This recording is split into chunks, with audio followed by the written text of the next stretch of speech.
Hey family, it's Joseph here. I thought my first video would be about meditation. I know for me this has been the most impactful thing in my life. Um, in my last video I talked about beliefs. I talked about the beliefs that we have about ourselves. I talked about the hurt that's keeping us trapped. The beliefs and the hurt go together. And then my action follows suit. That's the reason why, poor people stay poor, middle class people stay middle class, rich people stay rich. It's their beliefs about themselves. Doesn't necessarily mean they're good people or they're happy or any of those things, but that is what generally happens, and it's because of beliefs. Now, I don't believe most people actually get to their beliefs, and here's the reason why. For the last, let's say, I discovered mine at 28 years old. For 28 years of my life, this thinking of I'm not good enough, I don't deserve to be happy, I don't deserve to have a great relationship, this has been going through my mind continuously, and it's habitual. So to me, this is natural thinking. This is just quote unquote who I am. Through meditation, I've been able to realize all these thoughts about myself, and they all originated from hurt. From the age of 0 to 12, we form our beliefs about ourselves. We form our world, whether or not we're going to be successful, whether or not we do well with women or won't, whether or not we're confident or aren't confident. These are all things that we're taught by the age of 12. Here we are now, we're adults, and we're living out these same exact belief patterns, and they're causing us pain. Because most people that taught us did the best they could with what they had, but they weren't teaching us healthy things. They had a God of their understanding that they didn't understand and then passed on to me, and that's who I'm praying to. And I don't think I can have a relationship with this God.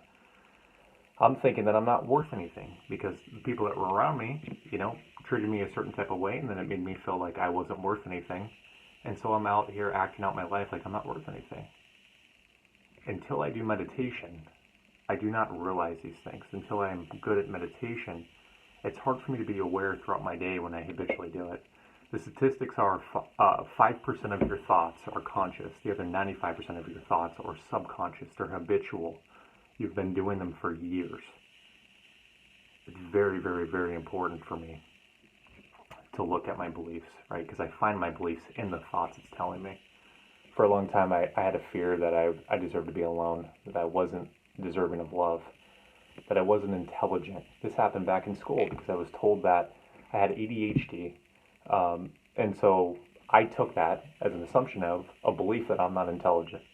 And I've been living that out for the last 25, 28 years.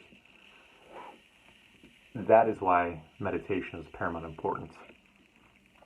Now, to me, there's a lot of people that say you should try to reach a certain state, or you should be doing a certain thing, or humming, or putting your hands like this, or whatever it is. When I meditate, I lay down. I lay down, and I become aware of my senses. I become aware of my touch, right? The tabletop feels cold. The chair I'm sitting on is kind of cushy, right? I'm paying attention if there's air blowing on me. There's sounds in the background. All of my senses, the more awareness I bring to my senses, this is present time things, the more present I feel, the better my meditation is. Now, the most important part, and watch this in yourself, what causes us pain is not situations or people. It is our reaction to it. It is how I feel when someone cuts me off in traffic. That person isn't actually hurting me. It is my reaction to that person cutting me off in traffic that hurts me. It is my non-acceptance that happened, right? Then I want to chase him down and beat him up, right? Or something. Hope he crashes. It's craziness, and this is habitual. This is why meditation is of paramount importance. So like I said, for me to meditate, all I do, first off is, obviously I'll close my eyes. I'll take in a couple of deep breaths with my diaphragm. And I center my attention on my breathing. Automatically, that stops some of the chatter up top, right? Because if I'm focusing on my breath, I'm not focusing on my thought, and so it loses power. And I start to feel more peaceful. Now, through practice, I practice throughout my day, right? Because if I just meditate, it's not actually dealing with my problem. Throughout my day, I'll feel my stomach. I'm in check. I'm like, how am I feeling right now? Am I feeling good? Am I feeling happy? And if I'm not, I take a look at it, and this is part of loving myself. Even if I'm feeling resistance, even if I'm feeling scared, even if I'm feeling angry, instead of looking outside of me to see what it is that's causing that reaction, I look internally. And I look at self, and I'm like, Joseph, what's going on? Why are you feeling that way? What is it that's going on? And the more that I do that, the more that emotion transmits into peace. The more that I practice it, the more it's a regular part of my life. And the more that I practice it, the more that I find peace of mind. Because whenever I'm feeling those emotions, before, my habitual reaction to it was decline, don't feel it, I don't feel this, I'm not experiencing fear, I don't want people to see this, what are they going to think? Sometimes when I speak, my brain's like, they may not like what you're going to say. Maybe not. A couple of times I've spoken, I thought it was terrible, and so many people came up to me after and like, thank you for that speech.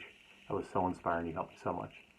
Other times I thought I did a great job, and no one came up to me and said anything, which is fine. That's not why I do it, right? I do it to be helpful, and that is my intent of my videos, is to be helpful. This is the most important thing that I've learned in my life, is meditation. I've grown drastically as a result of meditation, because I learn all the behaviors and all the beliefs that I have about myself. My behaviors, my thoughts, they drive me. Before, I used to have thoughts when going up to a woman that I was attracted to, and I have thoughts, she's not going to be into you. She's more attractive. She's too attractive for you. How do I know that? How do I know if I even like her? But it doesn't matter, because my belief is that I'm not deserving of a beautiful woman. Automatically, I will not go and talk to her. I'll automatically say, it's not going to work. And watch yourself in your life. This is a continuous thing that happens habitually until we start practicing meditation. Meditation combined with affirmations. Throughout the day, I'll say affirmations to myself. I love myself. I'm confident. I am able. And I notice the more that I put these two together, the more that my brain starts believing this. And then I go and I start talking to beautiful women at the gym. And they like me. Right? Because I like me. So, my reality, what I see, is a direct reflection of internally who I am.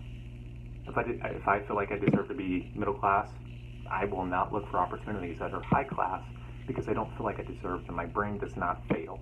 Until I reprogram these beliefs, I will not experience a new life. Look at it in your own life, and you'll see what you believe. It will happen continuously. Why do people win $500 million? These people were broke before, and they lose $500 million in 5 years. Why?